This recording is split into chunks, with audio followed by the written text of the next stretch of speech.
Shalom. Selamat datang dalam komunitas Mesianik Komsel Online GBI Rock Depok hari ini Selasa, tanggal 16 Juni 2020. Saya percaya kita semua siap untuk menyembah Tuhan, memuji Tuhan, dan belajar firman Tuhan malam hari ini. Kita siapkan hati kita, dan saya percaya tidak satupun yang mengeraskan hati malam hari ini. Biar segala sesuatu untuk kemuliaan Tuhan. Kita berdoa. Terima kasih Tuhan, kami akan memulai ibadah KM online kami yang kami percaya Roh Kudus memenuhi setiap kami, yang di studio juga yang ada di rumah dimanapun umat-Mu berada. Engkau yang melawat Tuhan, agar segala sesuatu yang kami belajar hari ini kami terima dengan benar, dengan baik. Roh Kudus yang mengajar kami malam hari ini, pakai hamba-Mu yang tidak ada apa-apanya ini, lebih lagi semakin Engkau yang kelihatan dan hamba-Mu tidak perlu kelihatan. Segala kemuliaan hanya boleh dipersembahkan kepada Yesus Kristus Tuhan. Terima kasih Tuhan, kami siap untuk melayani dan juga untuk memuji, mendengarkan firman Tuhan. Amin.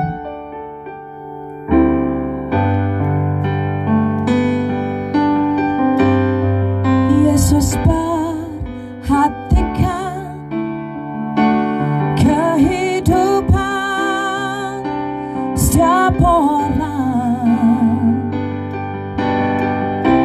yang sudah rusak, dibetulkan dengan penuh kasih sayang. Yesus perhatikan tiap tetesan air mata. Dia mengenal hatiku yang penuh penyesalan dosa. Yesus perhatikan kehidupan setiap orang yang sudah rusak, dibetulkan dengan penuh kasih sayang. Yesus perhatikan tiap tetesan air mata. Dia mengenal hatiku yang penuh penyesalan dosa.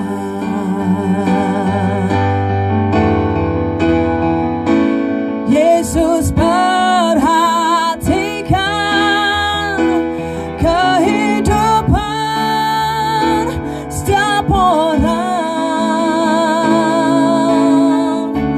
yang sudah rusak, dibetulkan dengan penuh kasih sayang. Yesus perhatikan tiap tetesan air mata. Dia mengenal hatiku yang penuh penyesalan dosa. Haleluya. Saudara terkasih, saya percaya Tuhan memperhatikan kehidupan setiap orang, dan tidak ada yang tidak diperhatikan oleh Tuhan. Bulan ini kita belajar dengan tema besar komunikasi di bulan Juni untuk seluruh rock.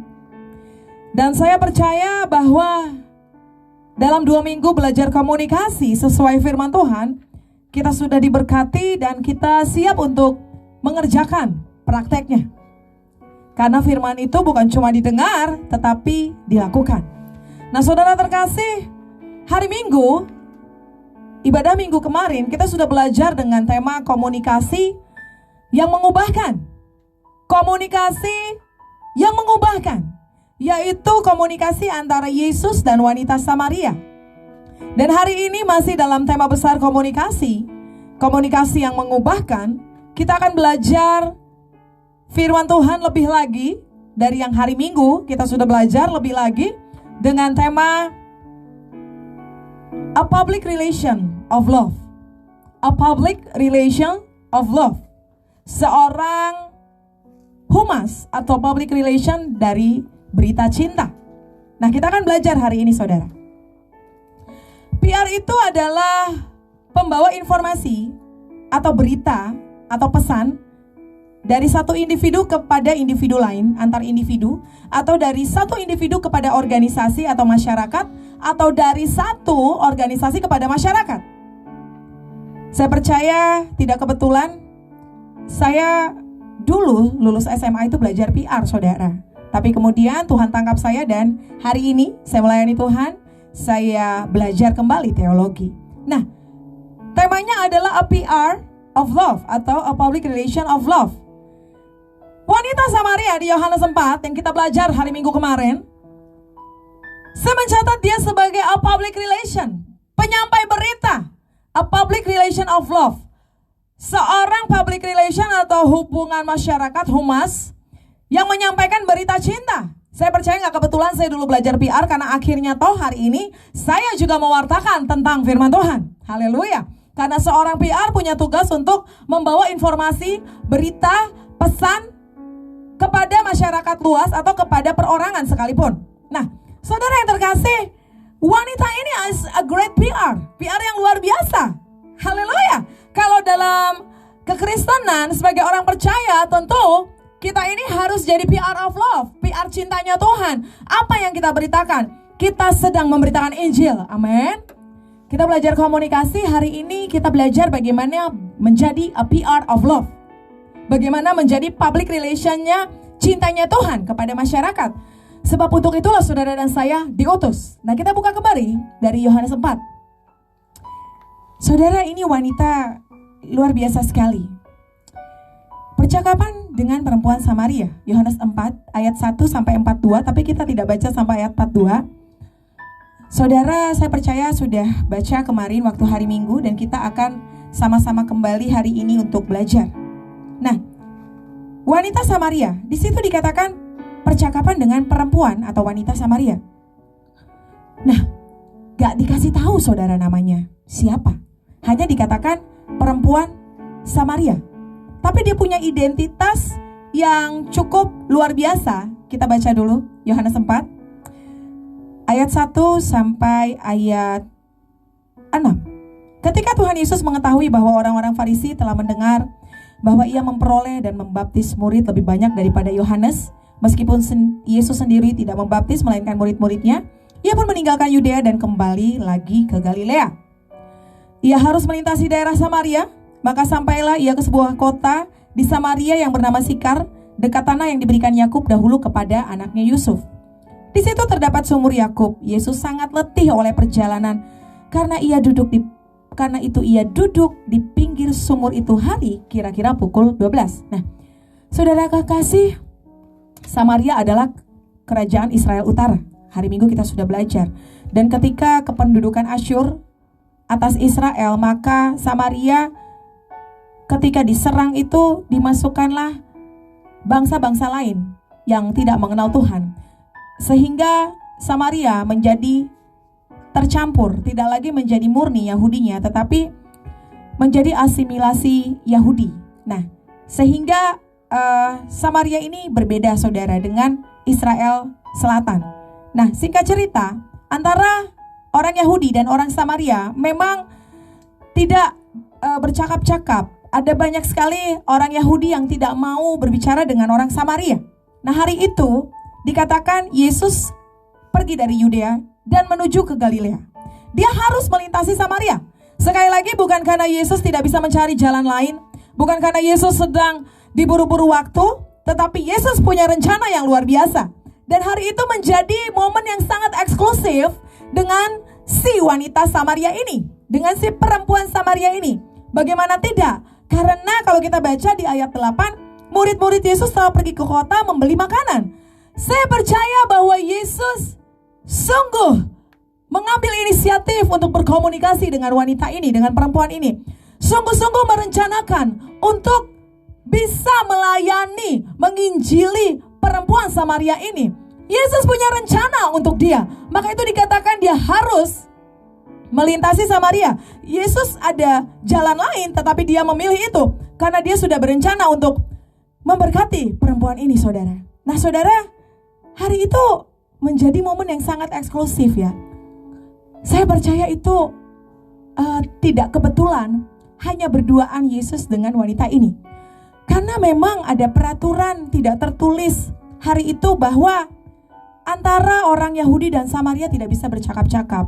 Dan sebagai laki-laki Yahudi itu juga tidak bisa berbicara juga dengan wanita, tidak bisa berbicara dengan orang yang tidak dikenal. Jadi hari itu ada banyak sekali peraturan-peraturan sosial yang mestinya memang percakapan itu mungkin tidak terjadi. Tetapi hari ini saya menangkap bahwa Tuhan sungguh punya rencana yang luar biasa buat perempuan itu. Tuhan sungguh memperhatikan kehidupan perempuan ini. Nah, saudara terkasih, wanita ini tidak dikatakan siapa namanya, tetapi dia punya identitas. Jadi hari itu siang, jam 12 siang. Saudara harus tahu bahwa biasanya orang-orang di Israel mengambil air itu kalau tidak pagi, sore. Dan sumur tuh itu menjadi tempat, ya kalau sekarang orang nongkrong di kafe, tapi sumur itu sering menjadi tempat perjumpaan untuk bersosialisasi, untuk melakukan percakapan, pergaulan sosial antara wanita dengan wanita. Jangan lupa beberapa kali banyak hal yang terjadi di sumur. Yakub berjumpa dengan Rahel di sumur, saudara. Begitu juga dengan Musa, jangan lupa bertemu dengan Zipora juga di sumur, saudara. Jadi dari dulu itu sumur menjadi tempat di Israel untuk bercakap-cakap, untuk bicara. Bisa juga mungkin hari itu kalau ibu-ibu arisan di dekat sumur, bisa juga, saudara. Tapi saya nggak tahu dulu namanya apa. Tentu bukan arisan. Yang pasti mereka melakukannya kalau tidak pagi, sore. Tetapi wanita ini, dia datang ke sumur jam 12 siang. Artinya siang bolong, panas-panas. Artinya dia sedang menghindari bersosialisasi dengan orang lain, berkomunikasi dengan orang lain. Tetapi hari itu menjadi hari yang sangat istimewa karena ada satu laki-laki, satu pemuda, yaitu Yesus Kristus yang sangat mengasihi dia, yang sudah menyiapkan momen itu buat dia. Oh, haleluya. Saya percaya itu sebabnya tadi kita bernyanyi, Yesus perhatikan kehidupan setiap orang. Yang sudah rusak sekalipun, dia ingin betulkan dengan penuh kasih sayang. Nah, hari ini kita belajar a public relation of love. Wanita ini telah menjadi seorang public relation dari cintanya Tuhan, penginjil, wanita pertama yang luar biasa. Dan kita akan belajar, saudara, setelah dia berjumpa dengan Yesus, di situ terdapat sumur, ayat 6. Masih ingat ini sumur di mana Yakub berjumpa dengan Rahel. Biasanya untuk membuka sumur ini dibutuhkan tenaga 3 orang. Tetapi hari itu Yakub yang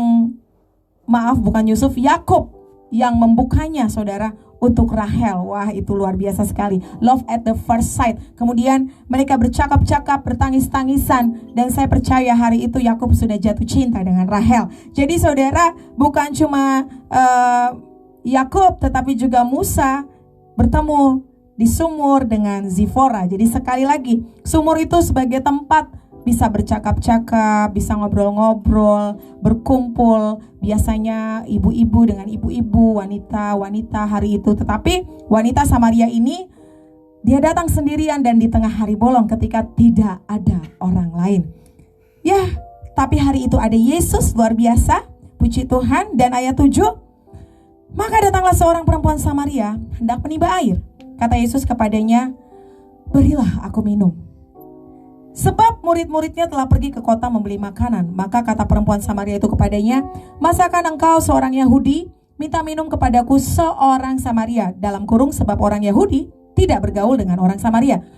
Jawab Yesus kepadanya, jikalau engkau tahu tentang karunia Allah, dan siapakah dia yang berkata kepadamu berilah aku minum, niscaya engkau telah meminta kepada kepadanya dan ia telah memberikan kepadamu air hidup. Nah, saudara terkasih, wanita Samaria ini ketika berjumpa dengan Yesus, kalau saudara ingat, Yesus pernah juga berjumpa dengan wanita pelacur di sebuah kota di mana Yesus sedang datang ke rumah Simon, tetapi wanita itu datang dan mengurapi kaki Yesus. Dan Yesus berkata kepada wanita ini, pulanglah dan jangan berbuat dosa lagi. Tapi hari itu ketika berjumpa dengan wanita Samaria, Yesus tidak berkata seperti itu. Tetapi yang Yesus berkata adalah, berilah aku minum. Nah, ini luar biasa ya.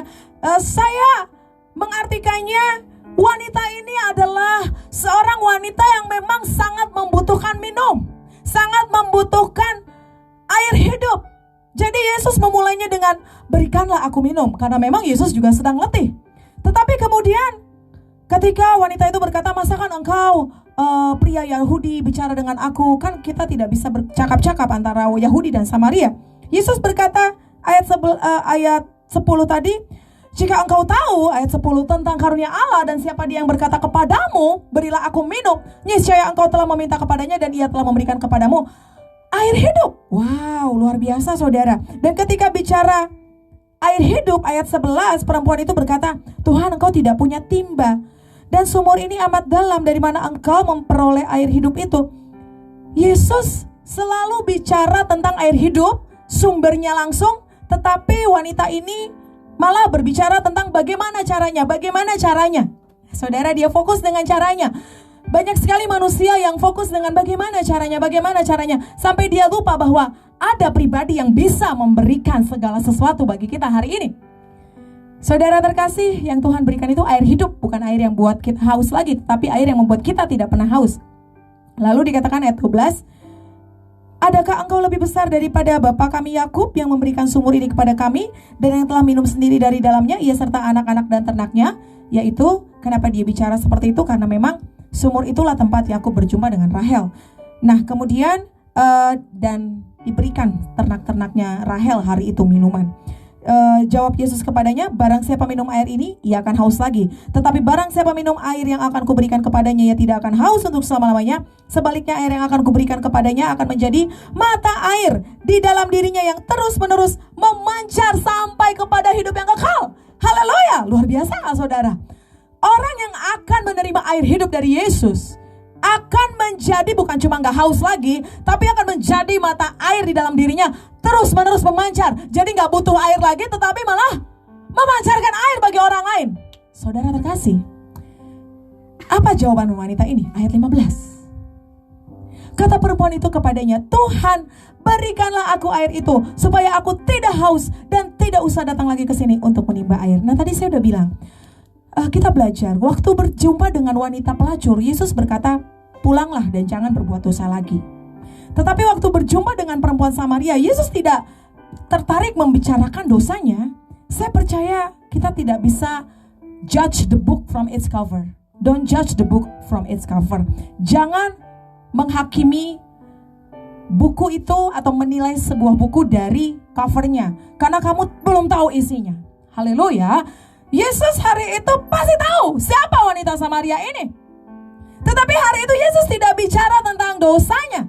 Berbeda ketika dia berjumpa dengan perempuan pelacur, dia bilang, dosamu telah diampuni, pulanglah dan jangan berbuat dosa lagi. Tetapi di sini Yesus bilangnya, kalau kamu tahu siapa yang bicara kepadamu, berikanlah air, kamu pasti akan dipuaskan. Begitu bahasanya saudara, akan disegarkan. Karena air yang diberikan ini membuat engkau tidak pernah haus lagi. Bahkan engkau akan menjadi mata air yang terus-terus memancarkan air sampai kepada hidup yang kekal. Saya percaya Yesus tahu bahwa wanita ini, wanita yang sangat amat ingin dicintai. Haleluya. Kalau bahasa anak sekarang, bucin, butuh cinta. Saudara, makanya Yesus tawarkan kepada dia dari awal tentang air. Yesus tidak bicara jangan berbuat dosa lagi, tetapi Yesus berbicara tentang air hidup. Karena Yesus tahu siapa wanita ini. Dari jauh dia sudah perhatikan. Yesus perhatikan kehidupan setiap orang. Ternyata Ternyata benar ini wanita memang, saya percaya wanita yang mungkin ada banyak kekosongan di dalam hidupnya. Kita tidak tahu kenapa dia bisa seperti itu, bagaimana ceritanya. Karena tadi jangan menghakimi sebab Yesus saja tidak menghakimi. Jelas firman Tuhan katakan jangan kamu menghakimi supaya kamu tidak dihakimi. Lalu ketika wanita itu dikatakan tentang air hidup yang membuat dia tidak perlu mengambil air lagi dan tidak haus lagi, wanita ini senang sekali. Kenapa? Karena memang ada kehausan di dalam dirinya, ada sesuatu yang kosong di dalam dirinya. Dan ketika ditawarkan air hidup yang tidak akan habis lagi, dia gak perlu datang lagi ke sumur dan menimba air. Dia sangat bahagia. Itu sebabnya dia berkata, berikanlah aku. Ayat 15, perhatikan. Kata perempuan itu, Tuhan, berikanlah aku air itu supaya aku tidak haus lagi dan tidak usah datang lagi ke sini untuk menimba air. Haleluya. Hari itu momen yang spesial buat wanita ini. Seorang calon PR cintanya Tuhan, dan Tuhan melayani dia dengan luar biasa. Ingat, bukan kita yang melayani Tuhan, sebenarnya Dia yang terlebih dahulu melayani kita. Dan Dia yang terlebih dahulu memilih kita sehingga kita bisa melayani seperti Dia sudah melayani kita. Jadi hari itu perempuan itu bicara, berikanlah aku air itu. Yesus berkata ayat 16, pergilah, panggillah suamimu dan datang ke sini. Nah saudara, Yesus sudah tahu bahwa wanita ini butuh sekali dikasihi. Saya tidak tahu keadaanmu, tapi terlalu banyak wanita di luar sana yang membutuhkan kasih sayang. Karena memang kebutuhan wanita dicintai. Dan mungkin bukan cuma wanita, ada banyak orang yang butuh cinta di luar sana, butuh air hidup. Saya percaya, sebab dunia ini dan segala sesuatu tidak bisa menawarkan air hidup. Cuma Yesus yang bisa memberikan air hidup, yang akan menjadi mata air di dalam engkau yang tidak pernah mengecewakan. Saudara, orang bisa punya harta banyak, tapi bisa juga jiwanya kosong. Dan cuma Yesus yang bisa isi itu, saudara. Hari ini kita lihat, waktu Yesus bilang panggillah suamimu, apa kata perempuan Samaria ini? Ayat 17, kata perempuan itu, aku tidak punya suami. Kata Yesus kepadanya, tepat katamu bahwa engkau tidak mempunyai suami. Ayat 18, sebab engkau sudah mempunyai 5 suami, dan yang ada sekarang padamu bukanlah suamimu. Dalam hal ini engkau berkata benar. Saudara, kita tidak tahu kenapa dia sampai harus punya 5 suami. Dan yang sekarang bukan suaminya. Tapi yang pasti hari itu Yesus tidak membahas dosanya, tetapi yang Yesus tawarkan adalah haleluya, mau gak kamu dapat air hidup supaya tanda kutip perjalanan kehidupanmu tidak seperti ini lagi, yaitu punya 5 suami. Luar biasa, menikah itu hanya boleh 1 kali sebenarnya, tetapi dia bisa punya 5 suami. Kita tidak tahu ceritanya.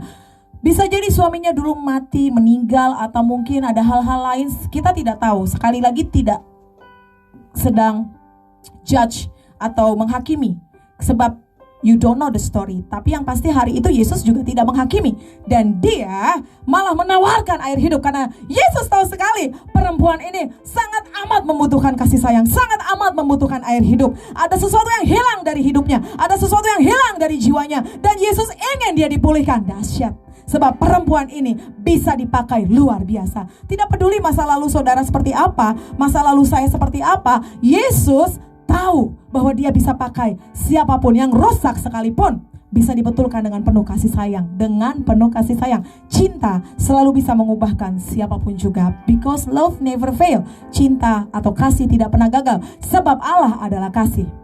Nah, saudara, waktu itu Yesus berkata, kamu punya 5 suami dan yang sekarang bukan suamimu. Yesus berkata dengan benar, dan hari itu kita lihat ada cinta yang luar biasa, ada kasih yang luar biasa. Sehingga kalau saudara baca di ayat-ayat selanjutnya, cinta yang bersyarat yang Yesus berikan. Yesus datang sendiri, dia ingin sendiri berbicara dengan perempuan ini sampai dia mengambil momen ketika tidak ada murid-murid. Yesus mengambil momen jam 12 siang. Sekalipun melelahkan, cinta Yesus membuat Yesus menyampaikan segala sesuatu untuk wanita ini secara spesial. Kelelahan tidak membuat Yesus tidak memberitakan kebenaran. Kelelahan tidak mengurungkan atau menurunkan cintanya Yesus. Tidak. Dan Yesus tidak menghakimi. Yesus tidak berkata jangan berbuat dosa lagi, tapi dia bahkan berkata, aku mau memberi engkau air hidup. Wanita ini sedang mencari cinta sejati, which is dia tidak bisa dapat dari siapapun. Dan Yesus datang mencari dia. Amin. Yesus datang untuk orang-orang yang terhilang, saudara. Yesus jelas berkata, aku datang untuk menyelamatkan yang terhilang. Komunikasi yang penuh kasih telah mengubahkan wanita ini. Dan saudara perhatikan, akhirnya saudara, wanita ini terbuka. Waktu saudara kembali lagi saya ingatkan, melakukan komunikasi dengan penuh kasih. Kolose 4 ayat 6, hendaklah kata-katamu selalu penuh kasih dan jangan hambar, artinya tidak basa-basi tetapi penuh dengan kebenaran. Isinya firman Tuhan yang membangun. Saya percaya bahwa orang bisa diubahkan. Hari itu wanita itu mulai membuka hatinya. Dia mulai bicara bahwa nenek moyang kami menyembah di atas gunung ini, tetapi kamu katakan Yerusalemlah tempat orang menyembah.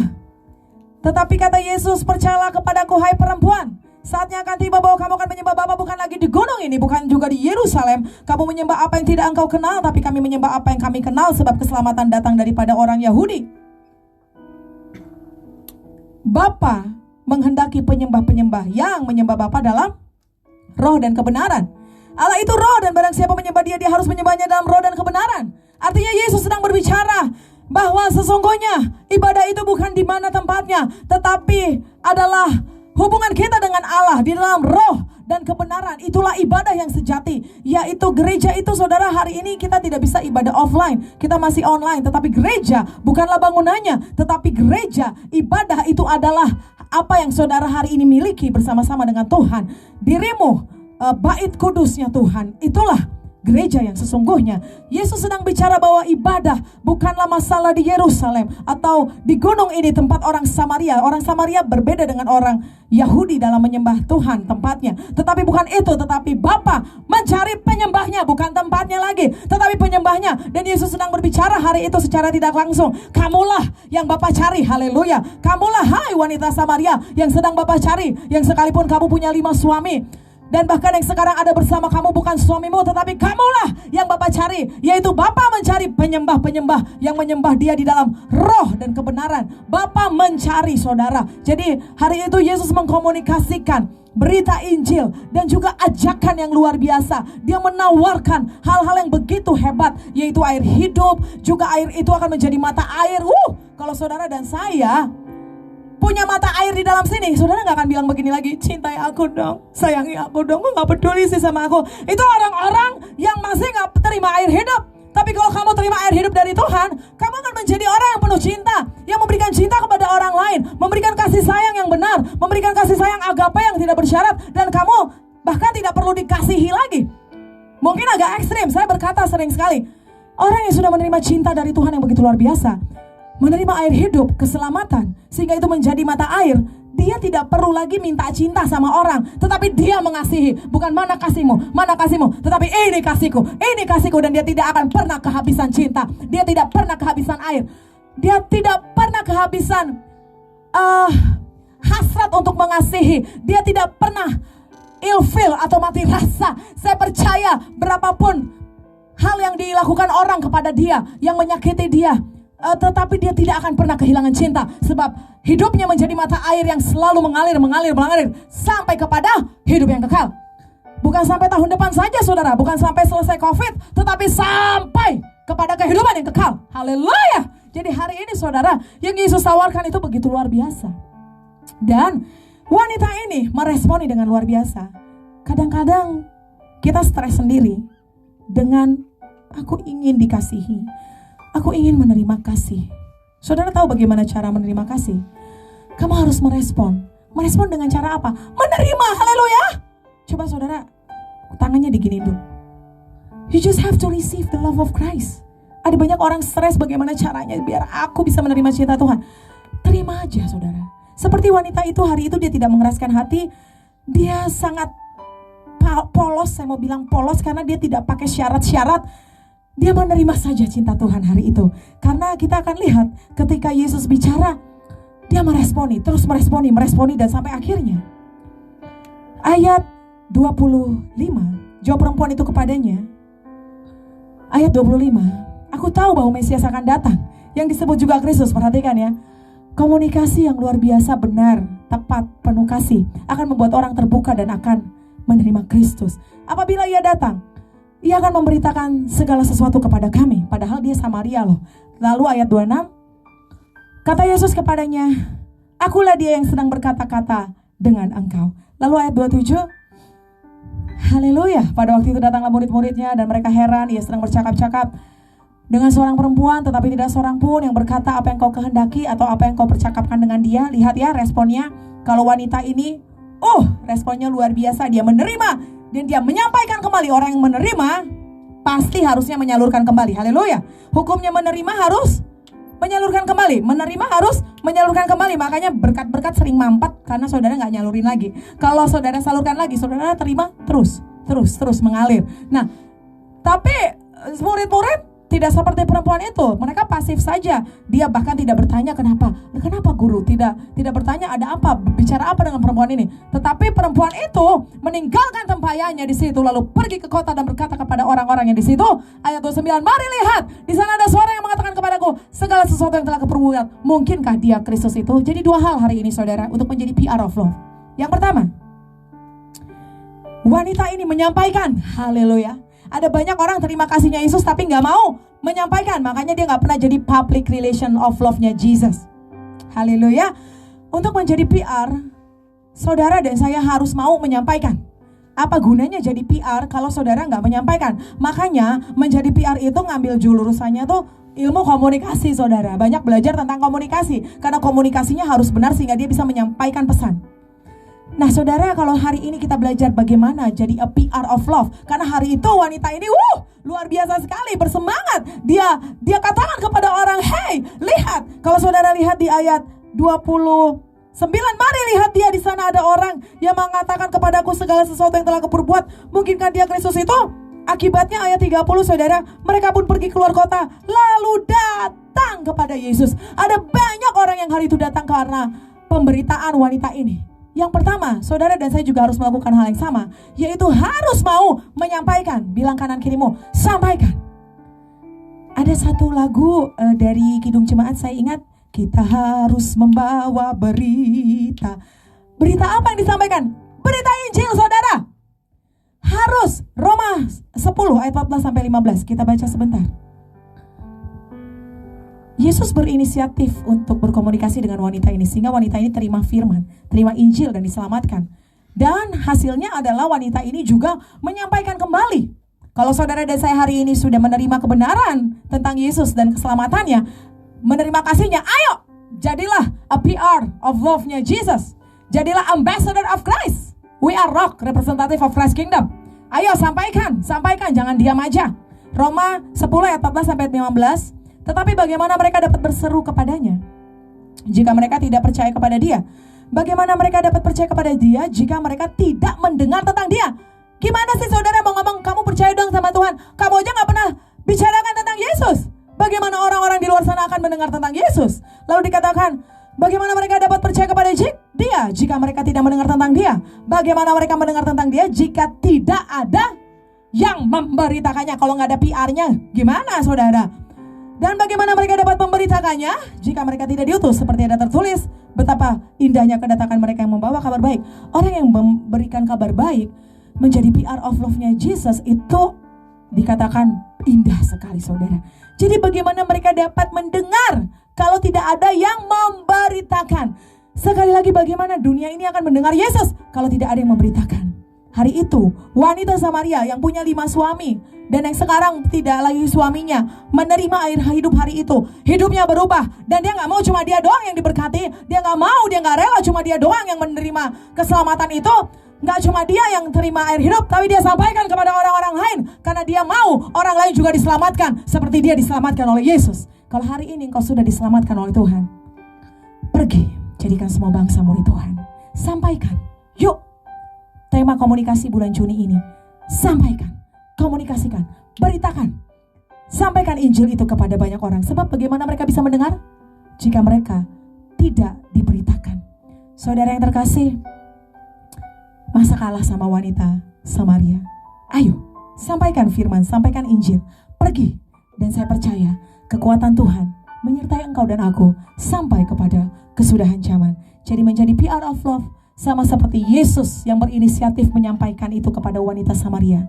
Maka hari ini wanita Samaria juga, kamu sebagai perempuan Samaria menyampaikan juga kepada orang lain. Sehingga bukan cuma kita yang merasakan cintanya Tuhan, bukan cuma kita yang merasakan air hidup. Perempuan Samaria itu ketika menerima air hidup, hidupnya diubahkan, hidupnya dipulihkan. Masa kamu cuma pengen itu untuk dirimu sendiri? Tidak baik. Engkau dan aku harus menjadi mata air yang mengalirkan kembali air hidup itu, sehingga ada banyak orang akan berjumpa Kristus, diberkati, dipulihkan, dan hidupnya juga akan melakukan hal yang sama kepada orang lain, terus menerus sampai ke ujung bumi, sampai Yesus datang kedua kali. Saudara terkasih, itu yang pertama. Dan yang terakhir, wanita ini menyampaikannya dengan kebenaran dan penuh cinta. Sekali lagi, waktu hari Minggu juga poinnya ada dua: punya inisiatif untuk menyampaikan, dan menyampaikannya penuh cinta dan kebenaran, yaitu isinya firman Tuhan, tidak basa-basi. Perhatikan waktu tadi ayat 29, dia berkata, "Mari lihat, di sana ada seorang yang mengatakan kepadaku segala sesuatu yang telah kuperbuat." Mungkinkah dia Kristus itu? Saya percaya maksud dari kata-kata itu, saya percaya dia tuh gak cuma ngomong itu, tetapi dia menceritakan bagaimana kasih Kristus yang sudah diberikan kepada dia. Bagaimana Yesus tidak menghakimi dia, tidak menilai dia dengan buruk, tetapi malah Yesus menawarkan dia air hidup. Dia makanya intinya dia berkata, ada seseorang yang mengatakan kepadaku segala sesuatu yang telah kuperbuat. Jadi hari itu dia menyaksikan bahwa aku punya 5 suami, dan yang sekarang bukan suami aku, tetapi dia menawarkan aku air hidup. Dia berkata kebenaran itu, dia tahu semua tentang hidupku, tetapi dia tidak menolak aku. Dia tidak menolak aku, tapi dia menerima aku. Bahkan dia memberikan aku air hidup. Itu saudara yang disampaikan. Artinya dia menyampaikan dengan kasih dan kebenaran. Nah, penyampaian yang seperti ini, penyampaian yang benar, penuh kebenaran, dan juga penuh kasih, akan mengubahkan hidup seseorang. Bahkan hidup bangsa Samaria hari itu di kota Sikar. Saudara, kemudian dikatakan lagi ayat 39. Dan banyak orang Samaria dari kota itu telah menjadi percaya kepada Yesus karena perkataan perempuan itu yang bersaksi. Ia mengatakan kepadaku segala sesuatu yang telah kuperbuat. Wah, perempuan ini jadi saksi, jadi penginjil pertama. Dia ngomong kemana-mana. Saya percaya ya, kalau orang sudah dipulihkan Tuhan, kalau orang sudah mengalami kasih Tuhan, harusnya tuh dia gak bisa keep itu sendiri, keep it alone. Dia gak bisa diam.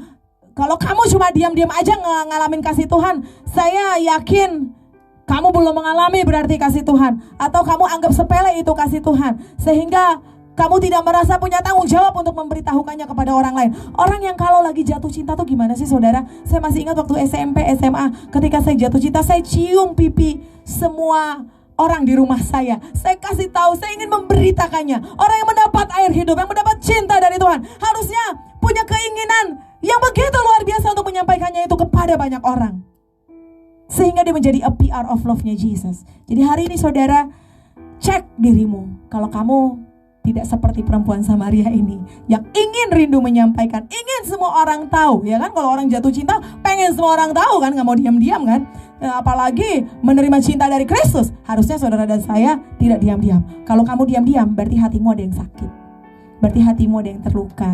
Artinya kasih Kristus tidak ada padamu. Dan hari ini terimalah air hidup itu, supaya saudara dan saya bisa seperti perempuan Samaria ini, menerima kasihnya Tuhan, sehingga punya inisiatif untuk menyampaikan kembali cintanya dengan penuh kasih dan kebenaran. Dan yang terjadi adalah penuaian jiwa besar-besaran. Inilah yang Yesus katakan dalam Yohanes 4 ayat 35. Bukankah kamu mengatakan 4 bulan lagi musim menuai?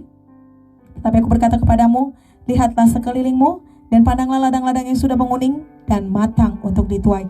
Yesus mau bilang sama murid-murid, lihat nih, Samaria sudah menguning dan matang untuk dituai. Lalu ayat 36, sekarang juga penuai telah menerima upahnya dan ia mengumpulkan buah untuk hidup yang kekal, sehingga penabur dan penuai sama-sama bersuka cita. Ayat 37, sebab dalam hal ini benarlah peribahasa yang seorang menabur dan yang lain menuai. 38, aku mengutus kamu untuk menuai apa yang tidak kamu usahakan. Orang lain berusaha dan kamu datang memetik hasil usaha mereka. Murid-murid hari itu menuai, tetapi sesungguhnya yang menabur bukan murid-murid, tetapi Yesus berkata, penuai dan penabur hari itu sama-sama bersuka cita. Jadi kalau saudara bilang 4 bulan lagi nanti setelah COVID, no. Today, sekarang waktunya. Yuk jadi public relation of love-nya Jesus. Sampaikan kabar berita ini. Apa yang disampaikan? Injil. Berita tentang Yesus itu adalah juru selamat dan menyelamatkan. Dia adalah sang air hidup. Sehingga ketika kamu menerimanya, kamu tidak akan haus lagi. Bahkan kamu menjadi mata air yang tidak mengecewakan dan yang akan terus mengalir sampai kepada hidup yang kekal. Bersukacitalah di dalam Tuhan. Beritakan Injil. Sampaikan penuh kasih, penuh kebenaran. Saya percaya kamu dan aku akan menjadi seperti perempuan Samaria ini. Dipulihkan sehingga menjadi a PR of love Jesus. Selamat menjadi public relation-nya Tuhan, menyampaikan cinta kasih-Nya. Tuhan Yesus memberkati. Aku memberkati anak-anakmu yang sudah menyaksikan, mendengar firman hari ini. Diberkatilah mereka, diberkati segala sesuatu yang mereka kerjakan, dan biarlah firman ini memulihkan hidup mereka. Aku percaya Tuhan, bahwa sekalipun jika ada yang sakit, firman-Mu yang sanggup menyembuhkan, firman-Mu yang sanggup memulihkan, yang menderita, yang kecewa, firman-Mu juga yang memulihkan.